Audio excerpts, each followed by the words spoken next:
कि हमको कोई रास्ता नजर नहीं आ रहा होता है और हम लोग हिम्मत हार जाते हैं। तब हमारे अंदर एक बच्चा होता है जो कोशिश करने से कभी भी पीछे नहीं हटता है। वो हार मानने को तैयार नहीं होता है क्योंकि उसको ना शब्द समझ नहीं आता है। वो बच्चा जिसके लिए कुछ भी नामुमकिन नहीं है, क्योंकि वो हर हाल में कोशिश करता ही रहता है। एक बार एक छोटी सी बच्ची हाथ में मिट्टी की गुल्लक लेकर के भागती हुई एक दवाइयों की दुकान पर गई। वो काफी देर तक वहां पर खड़ी रही, लेकिन दुकानदार का ध्यान उसकी तरफ नहीं गया क्योंकि और भी बहुत सारे लोग खड़े हुए थे। उसने दुकानदार को कई बार बुलाया, लेकिन वहां पर भीड़ इतनी थी कि दुकानदार का ध्यान उसकी तरफ गया ही नहीं। और फिर उस बच्ची को थोड़ा सा गुस्सा आया तो उसने अपनी मिट्टी की गुल्लक लेकर के वहीं काउंटर पर जोर से रख दी, जिसके बाद में जो दुकानदार था और जितने भी लोग खड़े थे वो सब उस बच्ची की तरफ देखने लग गए। और फिर उस दुकानदार ने उस बच्ची से पूछा, बेटे आपको क्या चाहिए? तो वो बड़े ही भोलेपन से बोली कि मुझे एक चमत्कार चाहिए। ये सुनकर के दुकानदार को कुछ समझ नहीं आया, ना ही वहां पर जो लोग थे उनको कुछ समझ में आया और सब उसकी तरफ देखने लग गए। फिर दुकानदार ने बोला, बेटे चमत्कार तो यहाँ पर नहीं मिलता है। तो बच्ची को लगा कि वो उससे झूठ बोल रहा है, तो बच्ची ने कहा कि मेरी गुल्लक में बहुत पैसे हैं, आप बताओ आपको कितने पैसे चाहिए, लेकिन मैं आज यहां से चमत्कार लेकर के ही जाऊंगी। तो वहीं काउंटर पे एक और आदमी खड़ा था, उसने उस बच्ची से पूछा कि बेटे क्यों चाहिए तुमको चमत्कार? तब उस बच्ची ने अपनी कहानी बताई कि अभी कुछ दिन पहले मेरे भाई के सर में बहुत तेज दर्द हुआ, तो मेरे पापा मम्मी उसको हॉस्पिटल ले गए। उसके बाद कई दिन तक मेरा भाई घर नहीं आया।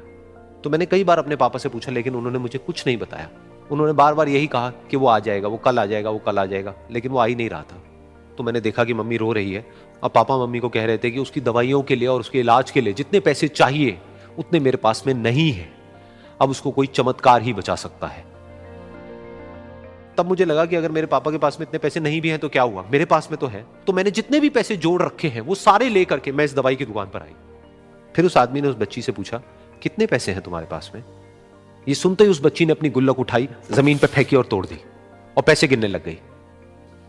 बाकी सब लोग खड़े होकर के उसको देख रहे थे। थोड़ी देर बाद उसने सारे पैसे अपने हाथ में इकट्ठे किए और बोली, मेरे पास में पूरे 19 रुपए हैं। वो जो आदमी वहां पर खड़ा था वो थोड़ा सा मुस्कुराया और बोला कि अरे तुम्हारे पास में तो पूरे पैसे हैं, इतने का ही तो आता है चमत्कार। ये सुनकर के वो बच्ची बहुत खुश हो गई और बोली कि चलो मैं आपको अपने पापा से मिलवाती हूं। बाद में पता लगा कि वो आदमी कोई आम आदमी नहीं था, बल्कि एक बहुत बड़ा न्यूरोसर्जन था और उसने सिर्फ 19 रुपए में उसके भाई की सर्जरी करी और कुछ ही दिन बाद वो ठीक होकर के घर वापस आ गया। फिर कुछ दिन बाद वो बच्ची, उसका भाई, उसके पापा, उसकी मम्मी चारों एक साथ बैठे हुए थे और बात कर रहे थे। तो उसकी मम्मी ने उसके पापा से पूछा कि अब तो बता दो ये चमत्कार आपने किया कैसे? तो उन्होंने अपनी बेटी की तरफ देखा और बोले, ये चमत्कार मैंने नहीं, इसने किया है।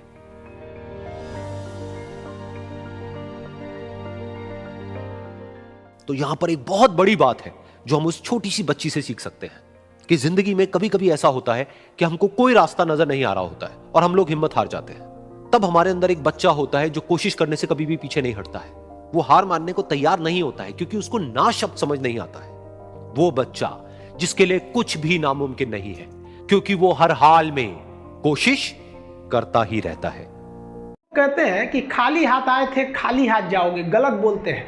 लोग भले खाली हाथ आते हैं, लेकिन जब जाते हैं तो अपने साथ कुछ संस्कार, कुछ यादें छोड़ जाते हैं। एपीजे अब्दुल कलाम खाली हाथ तो आए थे, क्या खाली हाथ गए? हमारे जितने देश के लोग हैं उन देशवासियों के लिए एक प्रेरणा के स्रोत बन गए हैं। लेकिन अगर आप खाली हाथ आते हैं और खाली हाथ चले जाते हैं तो आपका पुरुष योनि में जन्म लेने का कोई अर्थ ही नहीं बना। अपनी मंजिल को भुला कर जिया तो क्या जिया, है दम तुझ में तो उसे पा कर दिखा। लिख दे खून से अपनी कामयाबी की कहानी और बोल उस किस्मत को कि है दम तो मिटा के दिखा।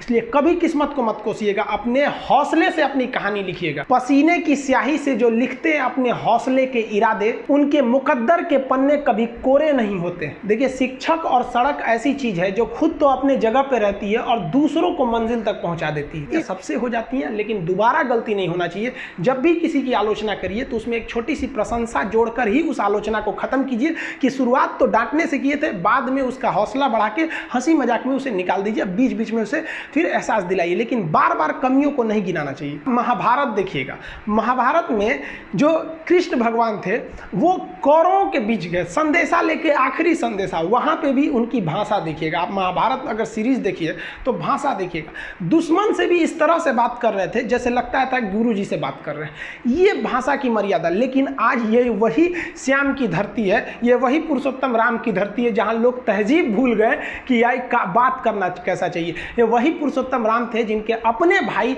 लक्ष्मण जी को जब शिक्षा लेनी थी ना, तो रावण के पैताने बैठे थे कि ये शिक्षा लेना है तो उसके पास झुकना पड़ेगा यहाँ पर। लेकिन आज हम लोग भूल गए हैं कि हमें बात में तो इतना आजकल वो तहजीब ही नहीं रह गया है कि इतना रफ बोल दो कि दुश्मन। किसी से पूछो, एक लड़का पूछा तुम्हारा क्या हाल है, तो कर खराब है, ठीक कर दोगे। जब हाल है भाई। आप सबकी ज़िंदगी में कुछ कठिनाइयाँ आएंगी, ठोकरें लगेंगे, लेकिन ठोकर खा के संभलना भी जरूरी है। ठोकरें खाकर भी ना संभला तो ये मुसाफिर का नसीब। राह के पत्थर तो अपना फर्ज अदा कर चुके हैं और कभी भी मुश्किलों से घबराइएगा नहीं। कोको कोला कंपनी जब स्थापना हुई थी तो एक साल में केवल इसके 25 बोतल बिके थे।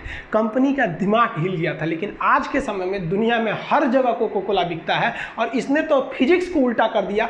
लोग कहते हैं ठंडा मतलब तो कोको कोला। भाई साहब, ठंडा मतलब वो होता है जिसका टेम्परेचर कम हो। लेकिन इतना बिका कि इसके आगे लोग भूल गए कि ठंडा मतलब कोको कोला नहीं होता है। ठंडा मतलब वह चीज़ जिसका टेम्परेचर कम है। इसलिए परेशानियों से कभी मत घबराइएगा। आगे बढ़ने के लिए तकलीफ का होना ज़रूरी है, क्योंकि छांव आते ही इंसान के कदम रुक जाते हैं और धूप में कभी कदम नहीं रुकते हैं। ज़रूरी नहीं कि हर चीज़ आपको किताबें और यूनिवर्सिटी में ही पढ़ाया जाएगा। बहुत से चीज़ें हैं जो आपकी खाली पेट और खाली जेब सिखाएगी, जो आपको कोई टीचर नहीं सिखाएगा। कहते हैं जरा सी छेद क्या हो गई मेरे जेब में, सिक्कों से ज़्यादा तो मेरे रिश्तेदार गिर गए। लाइफ में सबका स्ट्रगल होता है। हम लोग के भी लाइफ में बहुत तकलीफें आई थी। ज़िंदगी में इतने तकलीफ देखे कि अब अगर तकलीफ नहीं होता है तो तकलीफ होता है। ज़िंदगी ने उस मुकाम पर लाकर छोड़ा है जहाँ पसंद तो बहुत कुछ है लेकिन चाहिए कुछ भी नहीं।